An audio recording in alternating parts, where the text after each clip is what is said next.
Okay, general maths students, in this video we're going to take a look at annuities in arrears. Annuities in arrears typically involve, as it says here, bank loans, trust funds and superannuation payouts. So if somebody was to borrow money from a bank, they'd pay that money back but with interest.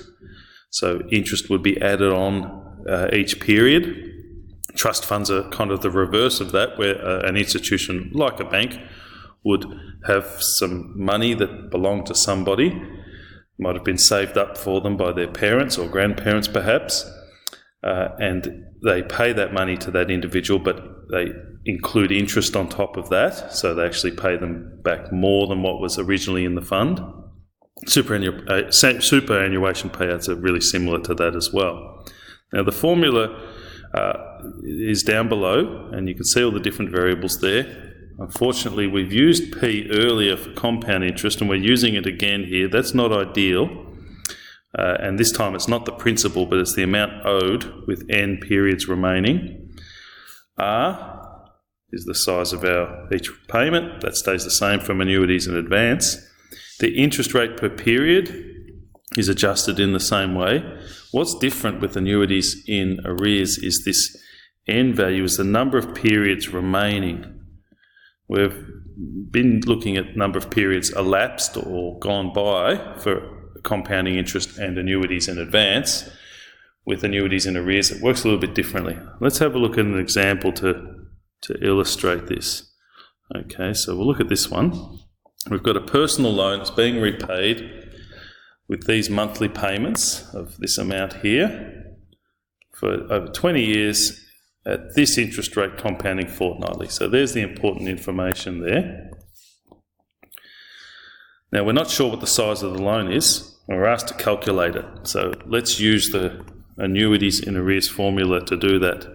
So P equals R times, just have a quick look. Yep, okay.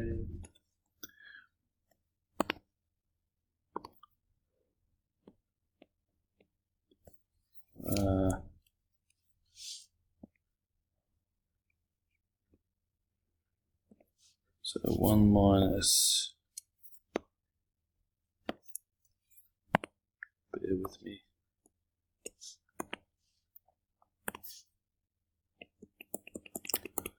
to the negative n over I. Okay, so let's fill in all the information.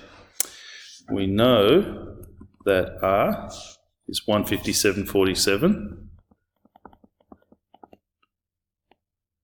One take. Now the interest rate's adjusted as per usual. So 1 plus 0.072. That's 7.2% as a decimal. And because we're compounding fortnightly, we'll divide that by 26.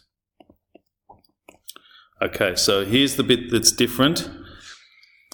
At the beginning of the loan, we've got 20 years left of payments, and they're going to be made fortnightly. So we've got 20 by 26.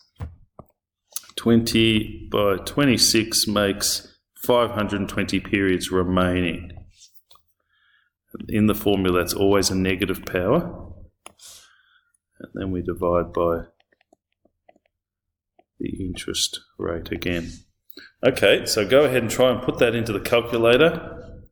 See if you can get the right answer. I'll have a go at it too. Now we don't need to use any square brackets or anything like that, just use your regular rounded brackets.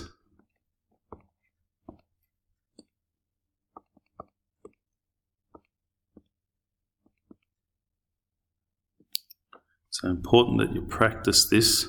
Make sure you can get the right answer. And I'll go and close that bracket, and now I've just got to put the interest rate underneath.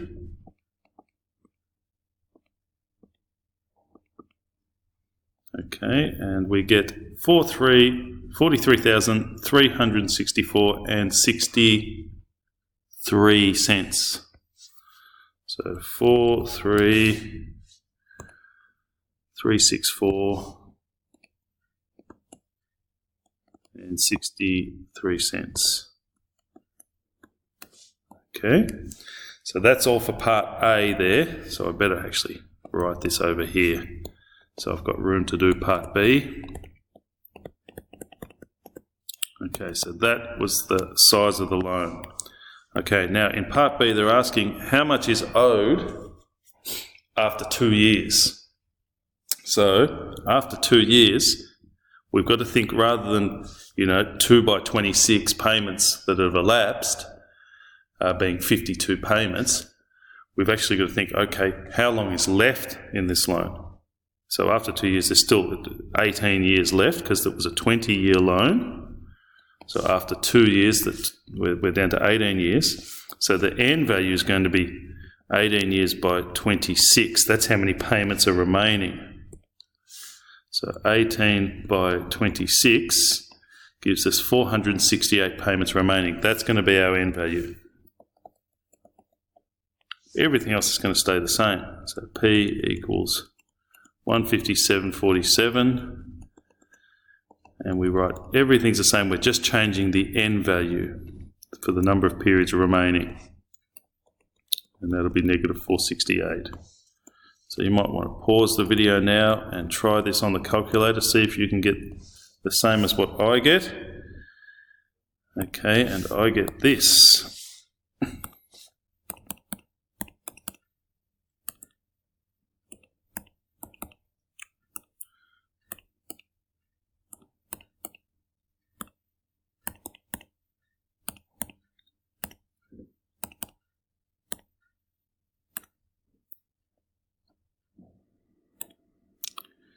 Negative 468. And put in the interest rate underneath.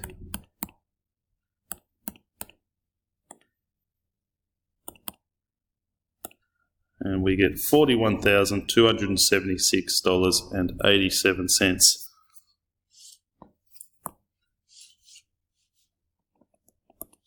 41,276 and 87 cents. And that's how much is owed after 2 years of payments.